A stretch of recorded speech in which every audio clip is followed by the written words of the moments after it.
Eleanor lived a quiet life in a small town, far away from the noise and rush of the world. Her days were simple. She would water her garden in the morning, make herself a cup of tea, and spend the afternoon playing soft tunes on her old piano. The piano had been with her for more than 50 years. It wasn't shiny anymore. The wood had scratches, and some keys made a faint creak when pressed. But for Eleanor, it wasn't just an instrument. It was a friend, a companion through all her joys and sorrows. In her younger days, Eleanor used to teach piano to children from the neighborhood. Parents loved her patience, and her students adored her kindness. She never became famous, but she filled many hearts with music. After her husband passed away, she found comfort in her piano. It became her voice when she felt lonely. One morning, as she sat by the window sipping tea, she noticed a letter in her mailbox. It had a golden seal and the name of a famous TV talent show printed on the front. She frowned, wondering if it was a mistake. She had never signed up for anything like that. Her hands trembled slightly as she opened the envelope. Inside was a formal letter inviting her to perform on the upcoming episode of the show. At first, Eleanor laughed softly to herself. "This must be a prank," she said aloud. "Who would want to see an old woman play piano on television?" She set the letter aside, thinking maybe one of her old students had sent it as a joke. But that afternoon, her phone rang. A cheerful woman from the show's production team spoke excitedly. "Mrs. Eleanor Harris, we loved your story and your love for music. We'd be honored to have you play a piece on our stage next week." Eleanor hesitated. "I don't understand," she said gently. "I haven't performed in years. Are you sure you've got the right person?" "Oh yes, absolutely," the producer replied. "We think it would be entertaining for the audience to see someone with your background." Something in the woman's tone didn't sit right with Eleanor. The words sounded polite, but the way she said entertaining felt off, almost like they weren't expecting her to do well, but rather to make people laugh. Still, Eleanor thanked her and hung up. For the next few days, she couldn't stop thinking about the invitation. A part of her was nervous. What if they were making fun of her? But another part, a small brave voice deep inside, whispered, "Why not? What do you have to lose?" That evening, she sat at her piano again. Her fingers rested gently on the keys, and for a moment she closed her eyes. She remembered being a little girl, learning to play for the first time. Her father clapping proudly as she played a simple melody. She remembered the joy of performing at small-town gatherings, the applause that always warmed her heart. Maybe she thought this was her last chance to share that feeling again. The next morning, Eleanor called the number on the letter and accepted the invitation. The producer on the other end seemed almost surprised that she said yes. "Wonderful," the woman said quickly. "We'll send you the details." "It'll be great fun." Eleanor spent the next week practicing every day. Her hands were older now, and sometimes her fingers ached, but the music still flowed naturally. It was as if the piano remembered her better than the world did. Each note she played seemed to tell a story of her life, her love, her pain, her years of quiet strength. The day before the show, she packed a small bag with her best dress, some sheet music, and a photo of her late husband. She placed the photo beside the piano and smiled softly. "Wish me luck, dear," she whispered. "I'm doing this for us." When the taxi arrived to take her to the city, she looked out the window of her home one last time before stepping out. The world outside felt big again, almost like it used to when she was young. Her heart beat faster, not out of fear but excitement. At the studio, things moved quickly. Bright lights, busy staff, cameras everywhere. Eleanor had never seen anything like it. The other contestants were much younger, wearing flashy clothes and laughing loudly. Some of them looked at her curiously, whispering to each other. She smiled politely, pretending not to notice. A man from the production team handed her a number tag and said, "You'll be on in the second half of the show. Just play something simple, okay?" His tone was casual, almost dismissive. She nodded quietly. As she waited backstage, she overheard two crew members chuckling. "Did you see the old lady with the piano sheet?" "This is going to be hilarious," one of them said. The other laughed. "Yeah, imagine her trying to hit the notes." Eleanor felt her chest tighten for a moment. So that's why they wanted her. They didn't invite her to celebrate her love for music. They wanted her to be the joke. She looked down at her wrinkled hands, then at her piano sheet, and took a deep breath. But instead of feeling sad, a small, determined smile appeared on her face. "Let them laugh," she whispered to herself. "I'll show them what real music sounds like." And with that quiet strength in her heart, she waited for her turn, ready to walk onto that stage not as a joke, but as the woman who had lived her whole life in harmony with her music. The day of the show arrived faster than Eleanor expected. She woke up early that morning, her heart both nervous and calm at the same time. She dressed carefully in a soft blue gown, the same one she had worn to her son's wedding years ago.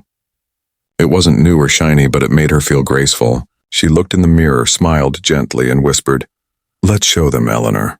One more time." At the studio, everything was loud and bright. People ran in every direction with clipboards and headsets.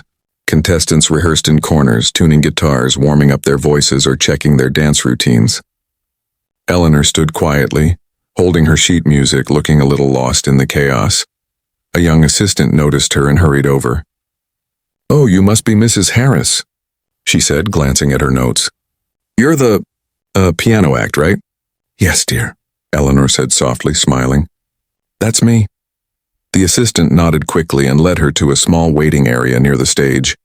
As they walked past other contestants, some of them giggled. "Is she really performing?" one whispered. Another smirked. "This will be interesting." Eleanor heard them, but she didn't react. She just held her music tighter. Deep down, she had expected this. The world wasn't kind to people who looked old and fragile. They didn't see her years of experience, her decades of love for music. They just saw wrinkles and shaky hands. When it was almost her turn, the show's host came backstage. He was a tall man with a perfect smile, the kind made for television. "Ah, Mrs. Harris," he said in a cheerful voice. "How wonderful to have you with us tonight." "Ready to give the audience a surprise?" Eleanor smiled politely. "I'll do my best." The host chuckled and whispered something to one of the camera crew members, who laughed quietly. She didn't hear the words, but she could feel their tone, mocking, not kind. Her name was soon announced. "And now, ladies and gentlemen, please welcome Eleanor Harris." The stage lights turned bright as she stepped out. The audience clapped half-heartedly. Some even laughed softly, thinking it was all a joke. Eleanor felt her throat tighten for a moment. The spotlight was so strong it almost blinded her. She could barely see the judges sitting across the stage, but she could sense their judgmental eyes on her. "Good evening," she said into the microphone. Her voice trembled slightly, not out of fear, but emotion. "My name is Eleanor Harris, and I'll be playing a piece very close to my heart." The host smiled dramatically and turned to the camera. "Well, let's see what Mrs. Harris has for us tonight." As she sat at the piano, someone in the audience shouted jokingly, "Don't fall asleep halfway, Grandma." The crowd laughed. Eleanor took a deep breath. Her fingers hovered above the keys. She could feel the old familiar warmth under her fingertips, the same feeling she had as a young girl when she played in her school's music room. For a brief second, she almost wanted to walk away. But then in her mind she heard her husband's voice. "Play. Ellie, don't let them silence you," and so she played the first note. The laughter in the audience slowly faded as her music filled the air. The piano's melody was soft, pure, and full of life. Each note carried emotion, sadness, love, hope. The judges, who had been whispering moments earlier, suddenly went quiet. The host stood still. The audience's smirks melted into expressions of disbelief. Eleanor didn't look up. She didn't need to. She was lost in the music, her fingers dancing effortlessly over the keys, as if time had reversed and she was once again the young girl who dreamed of playing for the world. Her performance wasn't about showing off skill. It was about telling her story through sound. Every gentle rise and fall of the melody spoke of the years she spent alone, of the love she lost, and of the peace she found in her music. The notes shimmered like light on water, pulling everyone into her world. When she played the final chord, the room stayed silent for a few seconds. It was a silence that spoke louder than applause. People were frozen, caught in the spell of her music. And then all at once the entire audience stood and clapped. Some even cried. Eleanor lifted her head, her eyes glistening under the stage lights. She smiled softly, humbly, as if saying, "Now you know who I am." The host, who had been ready to crack another joke, looked stunned. He quickly composed himself and said, "Well, Mrs. Harris, that was unexpected." One of the judges, a famous musician, leaned forward and said, "Ma'am, that was not just music. That was heart. You reminded us why we fell in love with the piano in the first place." Eleanor bowed her head slightly. "Thank you," she said in her gentle voice. As she walked off the stage, the same crew members who had laughed before now stood silently. The assistant who led her earlier smiled with teary eyes and whispered, "You were amazing." Back in the dressing room, Eleanor sat alone for a moment, listening to the echo of her own performance in her mind. She felt no anger, no pride, only peace. She had faced their laughter and turned it into silence. That night, as she left the studio, the cold air touched her face softly. She looked up at the sky, the stars twinkling faintly, and whispered, "We did it, love." And somewhere in the quiet city streets, her music still lingered, proof that dignity and talent can outshine mockery, no matter how late in life. As Eleanor walked back to her small dressing room, the echo of applause still rang in her ears. She could hardly believe what had just happened. For a few precious minutes, the world had stopped laughing at her and started listening. But deep inside, she knew the journey wasn't over yet. There was still something more powerful waiting to unfold. A silence before the storm that would change everything. When she entered the dressing room, her hands were still trembling slightly from the performance. She looked at herself in the mirror and saw not the wrinkles or the tired eyes, but the glow of something she hadn't seen in years. Confidence. Her heart whispered softly, "You did it, Eleanor." Just then a crew member knocked on her door. "Mrs. Harris, you might want to come back to the stage," he said politely, his voice trembling a bit. "The judges want to speak to you again." Eleanor's eyebrows rose in surprise. It was rare for contestants to be called back so soon. She took a deep breath, straightened her blue dress, and followed him down the long hallway. As she walked, people who had ignored her earlier now smiled and nodded with respect. Some even clapped softly as she passed by. When she stepped back onto the stage, the crowd once again rose to their feet. The applause was louder this time, sincere, warm, and full of admiration. The host, who had once joked about her, now looked at her as though he was seeing her for the first time. "Mrs. Harris," he said with a respectful tone, "the judges have asked you to join them for a moment." Eleanor approached the center of the stage. The lights weren't blinding anymore, they felt softer, almost comforting. The audience grew quiet, waiting to hear what the judges would say. The first judge, a well-known pianist, leaned forward. "Eleanor," he began gently, "when you walked onto this stage, I thought I was about to see a simple act, maybe even a funny one. But the moment you played that first note, I felt something I haven't felt in years, a connection to pure, honest music."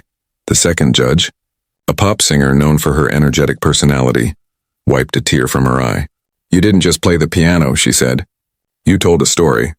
Every note felt like it came from your soul. It's been a long time since a performance made me forget there were cameras around." The audience murmured in agreement. Some people nodded. Others clapped softly, too moved to stay silent. Eleanor smiled gently, her eyes shining. "Thank you," she said, her voice warm but humble. "I only played what I felt in my heart." Then suddenly the host turned to the audience and said, "Ladies and gentlemen, how many of you think Mrs. Harris deserves another performance?" The entire studio erupted in cheers. People stood up again, waving and shouting her name. Eleanor gasped softly, a hand over her chest. She hadn't expected this. "Would you honor us with one more song?" the host asked kindly. Eleanor hesitated for a moment. Then she nodded with a smile. "All right," she said. "But this one's for my husband." She sat down at the piano once more. The studio became so silent you could hear the faint hum of the lights above. Even the cameras seemed to hold their breath. This was the moment of silence before the storm, a calm so deep that everyone in that room felt the weight of something extraordinary about to happen. Eleanor placed her fingers gently on the keys. For a brief moment she closed her eyes and whispered, "Play with me, love." Then she began. The melody that followed was unlike anything she had played before. It was soft yet powerful, sad yet beautiful. Each note flowed like a memory, of young love, of long nights by the fireplace, of laughter and tears shared over decades. The song carried the audience through her life without using a single word. As she played, the crowd seemed to disappear. It was as if only she and her piano existed in that moment. The light reflected off the polished keys, shining like small stars under her fingers. The music swelled and fell, rising with emotion, then fading like a whisper. People in the audience held their breath. Some wiped their tears quietly. Even the judges sat frozen, completely captivated. When Eleanor struck the final note, it hung in the air like a prayer. The silence that followed was not empty, it was full of awe. It was the kind of silence that comes only after witnessing something truly pure, something that touches the deepest part of the heart. Then, suddenly, the storm arrived. The entire audience exploded in applause louder than before. Cheers, whistles, and tears all at once. People stood clapping and shouting her name. Even the camera crew joined in. Eleanor slowly stood up from the piano and bowed deeply. Her eyes were wet, her hands shaking, but her heart felt lighter than it had in years. The host's voice trembled as he spoke into the microphone. Ladies and gentlemen, this is what real music sounds like. This is what it means to believe in yourself. Eleanor smiled softly. Thank you, she said again. I just wanted to play one more time before the music stopped. That night, when she returned to her hotel room, she sat by the window and looked at the city lights. Her phone was already buzzing. Messages from friends, reporters, and strangers who had seen her performance online. The video was spreading everywhere. She put her phone down and whispered to herself, You see, love? The world finally heard us. And outside, somewhere beyond the glowing city, the stars seemed to shimmer in rhythm with the last note she had played, proof that sometimes silence isn't the end of a story. It's the beautiful pause before something unforgettable begins. The next morning, the world had already fallen in love with Eleanor. Her performance had gone viral overnight. People from all over the country were sharing her video, calling her the piano angel and the grandmother who made the world cry. News anchors spoke about her with admiration, and social media was flooded with messages like, She reminded us what real music feels like. But Eleanor didn't know all that yet. She woke up quietly, sunlight slipping through the hotel curtains. The city outside was alive with noise, but she felt calm, peaceful. She made herself a cup of tea and looked out the window. She could still hear the echo of her piano in her mind. It felt unreal, like a dream she wasn't ready to wake up from. She sat down on the edge of her bed, thinking about the night before. The laughter, the silence, the applause. It all played in her head like a movie. For years she had believed her time had passed, that the world had no space left for someone like her. But now something inside her had changed. The music she had played wasn't just heard, it had been felt. At the same time, across the city, the producers of the show were in shock. The segment that was meant to be lighthearted and humorous had turned into the most emotional moment in the show's history. The director sat in front of the screens, replaying her performance again and again. She made everyone cry, he said softly. Everyone. Even the host who had once mocked her. Posted online later that morning. Last night, I saw true artistry. Mrs. Eleanor Harris didn't just play the piano, she played our hearts. Meanwhile, Eleanor decided to take a quiet walk to clear her mind. As she stepped outside the hotel, people began to recognize her. A young woman with tears in her eyes approached her. Are you the lady from the show? She asked. Eleanor smiled shyly. Yes, dear. I suppose that's me. The woman took her hand. You reminded me of my grandmother. She used to play piano, too. When you performed, it felt like she was right there beside me again. Thank you. Eleanor's heart melted. She squeezed the young woman's hand gently. That's the beauty of music, she said softly. It brings back the people we've lost, even if only for a moment. Back in her hotel room, Eleanor finally opened her phone. The notifications were endless. Thousands of messages, interviews, invitations. One comment caught her eye. You showed us that talent doesn't age. You showed us the power of grace, her eyes filled with tears. She placed a hand on her chest and whispered, I didn't think they'd understand, but they did. That afternoon, she was invited back to the studio for an interview. When she arrived, everyone treated her differently now. There was respect in every glance, admiration in every handshake. The same assistants who had once giggled behind her back now spoke to her with awe. The interviewer began gently. Mrs. Harris, last night your performance touched millions. Did you ever imagine this would happen? Eleanor smiled humbly. Oh, heavens, no. I just wanted to play one song. I never imagined so many hearts would listen. What were you thinking while you played? The interviewer asked. She paused for a moment, her eyes distant. I was thinking about my husband, she said softly. We used to play together back when we were young. He'd hum the tune and I'd play along. When I lost him, I thought I'd lost the music too. But last night I realized he was still there. In every note, the studio was silent. The interviewer wiped her eyes and whispered, "That's beautiful." The clip of that interview became just as famous as her performance. People said her words carried the same warmth as her music. She wasn't just an elderly woman who played piano. She was a reminder of something the world had forgotten, that art made with heart can heal the soul. That evening, Eleanor received a call from a small music school in her hometown. The director said, "Mrs. Harris, after your performance, we've had so many young students sign up for piano lessons. You've inspired them. Would you visit us someday?" She smiled through happy tears. "Of course, dear. I'd love that." Later that night, she returned to the stage where it had all begun. The studio was empty now, the lights dim. She walked to the piano, gently ran her fingers over the keys and smiled. "You and I did something wonderful," she whispered to the instrument. "We touched their hearts." As she played softly to the empty room, the notes floated through the air like a lullaby, a song not for applause, but for peace. It was quiet, intimate, and beautiful. And though there was no audience this time, something magical happened. A few of the crew members working late stopped what they were doing. One by one, they gathered near the stage, listening in silence. Some sat on the floor, some leaned against the walls, their eyes closed. They didn't speak. They didn't move. They just listened. Because the music, gentle and full of love, was speaking for her. At that moment, it wasn't about fame or recognition anymore. It was about connection. Her music had touched them not because it was perfect, but because it was real. It carried truth, love, and the quiet power of a woman who had never given up on her song. And when Eleanor played her final note, there was no applause, only a peaceful silence. But in that silence, every heart in the room felt full. The next night, Eleanor was invited back to the show, not as a contestant, but as a guest of honor. The producers wanted her to appear for a special segment after the incredible response her performance had received.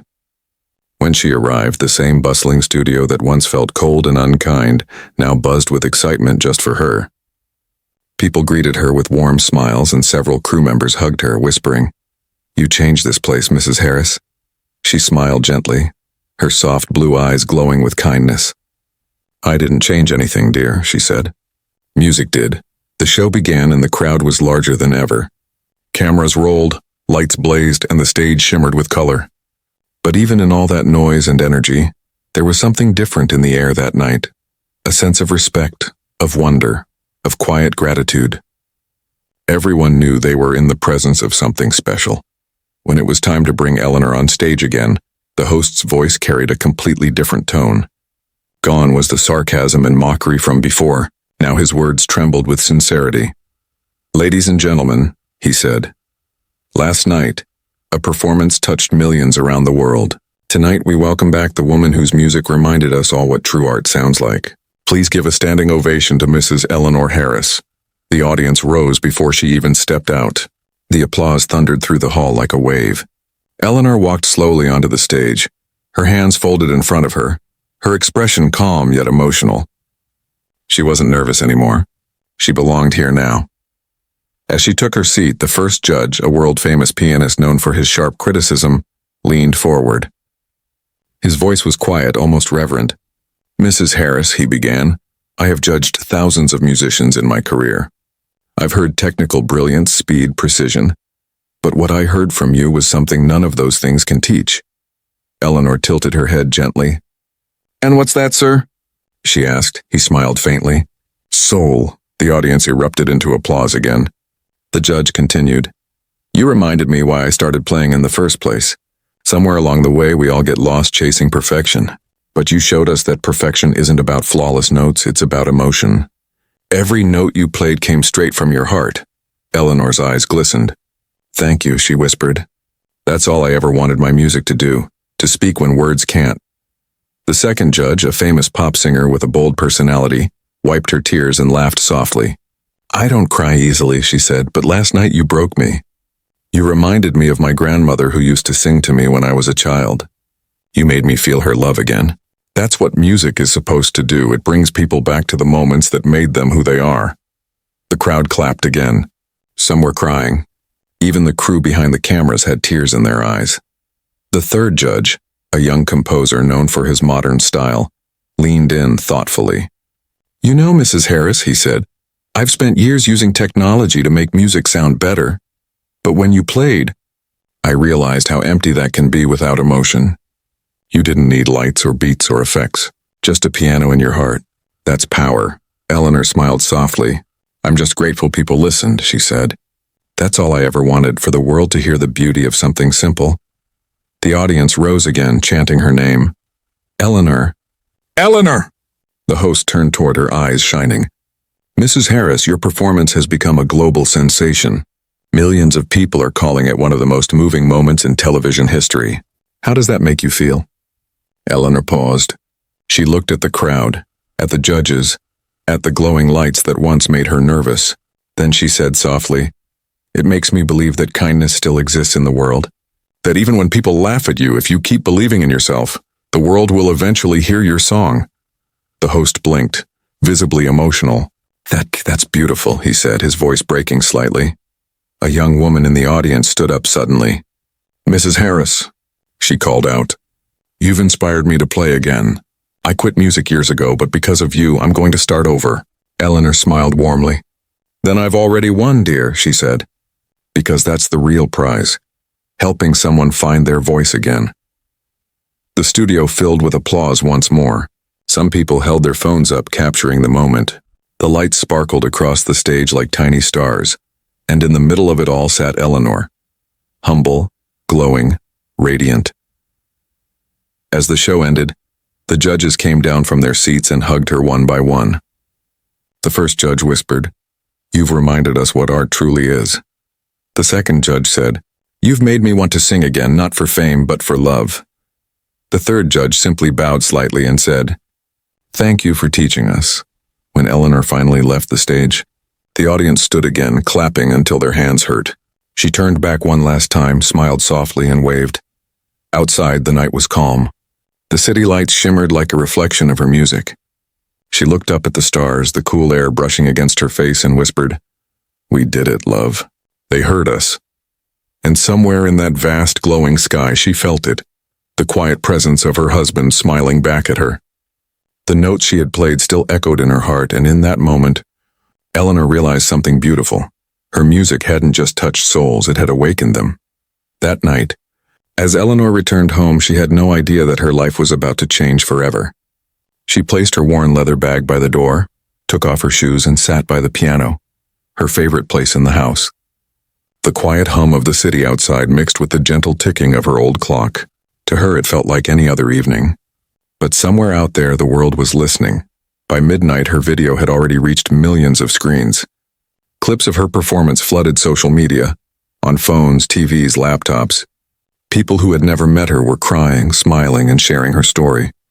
The comments came pouring in. "This made me believe in kindness again. I showed this to my grandma, and we both cried. She played more with her heart than most musicians ever could." Within hours, hashtags like #Eleanor Harris, the piano angel, and music has no age were trending across the internet. Major news outlets picked up the story. 78-year-old woman brings the world to tears with her piano performance. The next morning, when Eleanor woke up, she found her phone vibrating endlessly on her nightstand. Dozens of missed calls, hundreds of messages. Confused, she put on her glasses and scrolled through her notifications. Her heart raced as she saw headlines with her name. "Goodness," she whispered, pressing a hand to her chest. "What have I done?" A message from the show's producer read, "Eleanor, you've gone viral. The world can't stop talking about you. Everyone wants to hear your story." She smiled softly. "The world finally heard the music," she murmured. As the day went on, her small house filled with the sound of ringing phones and knocking at the door. Reporters, journalists, even music students came to see her. One young man held out a bouquet of flowers and said, "Mrs. Harris, I'm studying piano because of you. You've inspired an entire generation." Eleanor laughed shyly. "That's very sweet, dear, but I'm just an old lady who loves her piano." "No," the young man said with a smile. "You're proof that passion never dies." By afternoon, she was invited to appear on several international talk shows. Her face appeared on magazine covers with titles like "The Woman Who Made the World Listen" and "The Heart Behind the Music." But Eleanor wasn't interested in fame. She didn't care about cameras or interviews. She still woke up every morning, made her tea, and sat by the piano. What mattered to her wasn't being recognized. It was that people finally felt something real again. A week later, a large television network contacted her with an offer to record a special concert, an evening with Eleanor Harris. They wanted her to play in front of a live orchestra. Eleanor hesitated. "I don't need a big stage," she said softly. "I just need a piano," the producer insisted. "Mrs. Harris, people want to feel what you made them feel that night. You've become a symbol of hope. Please share your gift again." After a long silence, Eleanor nodded. "All right," she said. "But if I play for everyone who was ever told they were too old to dream again." The concert took place 2 weeks later. The auditorium was packed. Thousands of people from all over the country came to see her. There were families, students, musicians, even celebrities sitting quietly in the audience, waiting for the elderly woman who had moved the world with her piano. As the lights dimmed, Eleanor walked slowly onto the stage wearing a simple white gown. The crowd rose to their feet, clapping endlessly. She bowed with a gentle smile, then sat at the grand piano under a single golden spotlight. When her fingers touched the keys, the same silence fell as before, a deep, respectful stillness. And then the music began. The melody floated through the hall, soft and pure. It wasn't complicated or fancy, it was simple, honest, and full of life. Each note carried a piece of her story, a fragment of love and a whisper of pain. People in the audience closed their eyes and listened, some holding hands, others wiping tears. Her final song was called "For Those Who Still Believe." She had written it herself after her viral performance. It was a piece that told the story of never giving up, no matter how long it takes. When the last note faded into silence, the entire hall stood up in unison. The applause thundered, echoing through the room like a heartbeat. The cameras captured the moment, and that clip, too, spread across the world. The next day, newspapers called her the soul of the piano. People sent letters from every corner of the globe, some in English, others in languages she couldn't even read. But every message said the same thing: "You made us feel alive again." Eleanor smiled every time she read one. She never saw herself as a hero. She often said, "I didn't do anything special. I just played what I loved." But deep inside, she knew something extraordinary had happened. She hadn't just played a song. She had awakened a feeling the world had forgotten. Her story became more than music. It became a movement. Music schools started using her performance as a lesson on emotion. Young artists began saying her name with pride. Late one night, as she sat by her piano again, she whispered, "I didn't plan for any of this, you know. I only wanted them to hear me once." She smiled, her eyes glistening. "And now, they always will." She pressed a single note on the piano, a soft, lingering sound that filled the room, and whispered, "Thank you, love, for giving me the courage to play." Outside her window, the world continued to hum, but inside that little house, the melody of hope still played. A tune that didn't just touch hearts, it united them. Years passed, but the sound of Eleanor Harris's piano never faded from the world's heart. Her performance became more than a viral video. It became a memory people carried with them. In schools, teachers spoke about her as the woman who reminded everyone that dreams don't expire. In hospitals, her music was played in quiet rooms to calm patients. And in homes across the world, grandparents and grandchildren sat together watching her video with tears in their eyes. Eleanor, however, never let fame change her. She still lived in her small house with the creaky floors and her beloved piano by the window. Every morning she would open the curtains, let the sunlight spill over the keys, and whisper, "Good morning, love," as if her late husband was still listening. The world wanted her to tour, to record albums, to be on every screen. But she gently refused most offers. "I don't want to chase the world," she would say with a soft smile. "I just want to play for those who need to hear." Instead, she spent her days visiting music schools, small community centers, and nursing homes, places where people thought dreams had long been forgotten. She'd sit with children and elders alike, teaching them simple melodies. "Don't play to impress," she'd tell them kindly. "Play to express. That's how music speaks." Her gentle wisdom touched everyone she met. To the children, she was like a loving grandmother. To the elderly, she was proof that it's never too late to shine. She became a symbol of resilience, of grace, of what happens when courage meets purpose. One afternoon, years after her famous performance, Eleanor was invited to speak at a National Music Award ceremony. The hall was filled with young, talented artists dressed in sparkling gowns and suits. When her name was announced, the crowd stood instantly. The applause was thunderous. Eleanor walked slowly onto the stage, holding her small walking cane in one hand and smiling softly at the faces around her. She didn't wear jewels or makeup, just her simple blue dress, the same one she had worn the day she first played on that TV show. The spotlight fell on her and the crowd went silent. She stood before the microphone, her voice steady and full of warmth. "I've been called many things in the last few years. An inspiration, a miracle, even a legend," she said with a little laugh. "But truly, I'm just a woman who never stopped believing in her song." The audience leaned in, listening. "When I walked onto that stage years ago," she continued, "people laughed. They saw my age, not my music. But when I began to play, something happened, something I can't quite explain. It wasn't me they were hearing. It was the sound of every person who's ever been told they were too old, too late, or not good enough. That night I didn't just play for me. I played for all of them." Tears glistened in the eyes of many in the crowd. Eleanor smiled softly and looked toward the grand piano at the edge of the stage. "I'd like to play one more piece," she said quietly. "It's called The Last Note of Love. It's for everyone who ever kept their dream alive when the world stopped believing." She sat down and placed her trembling fingers on the keys. The lights dimmed and the hall became perfectly still. Her music began, slow, fragile, but full of emotion. Each note floated through the air like a whisper of memory. People in the audience closed their eyes and some quietly wept. It wasn't just music. It was goodbye, gratitude, and peace all woven together. When she finished, she didn't stand right away. She rested her hands on the piano, took a deep breath, and smiled. The applause that followed was like a wave, long, loud, and endless. The young artists in the room weren't just clapping for a musician. They were clapping for a life well lived, for a heart that never gave up. That was Eleanor's final public performance. A few months later, she passed away peacefully in her sleep, her piano beside her, the morning light touching her face. On the stand, her music sheet was open to her last song, The Last Note of Love, with a small handwritten message at the bottom. "For those who still dream, play your heart, not your age." Her funeral was simple, just as she would have wanted. But outside the small chapel, people gathered from all over the world. Musicians, students, fans, strangers. They brought flowers and old piano sheets, laying them gently at her doorstep. Someone placed a single rose on the piano lid and whispered, "Thank you for reminding us to feel." In the years that followed, a foundation was created in her honor, the Eleanor Harris Music Trust.